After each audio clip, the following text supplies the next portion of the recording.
আজ কক্সবাজারের ভিউ অনেক সুন্দর। যে কক্সবাজারের যে অরিজিনাল যে ভিউটা ওটা আজকে আপনাদের দেখাতে পারবো। কারণ হলো এখানে সমুদ্রের ঢেউ, উত্তাল ঢেউটা আজকে, যে পর্যাপ্ত ঢেউ আজকে আছে এখানে।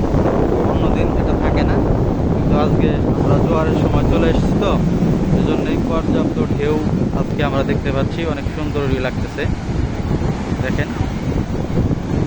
আর পর্যটকের যে আনাগোনা, রমজান মাস বলেই মনে হয় পর্যটকের আনাগোনা খুবই কম।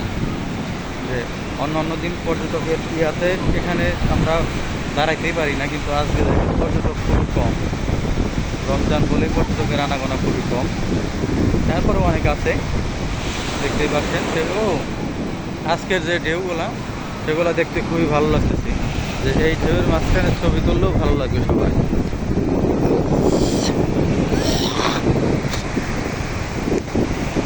পর্যটকের আনাগোনা খুবই কম, দেখা যাচ্ছে যে 2-4 জন পর্যটক আছে, কিন্তু তার মধ্যেও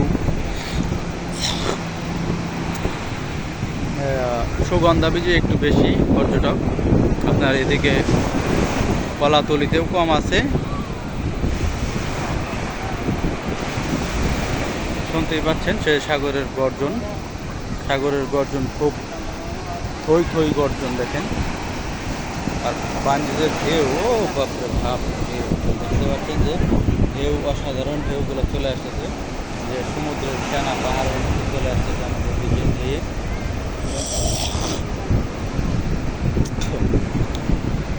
খুবই সুন্দর লাগতেছে ভিউগুলা।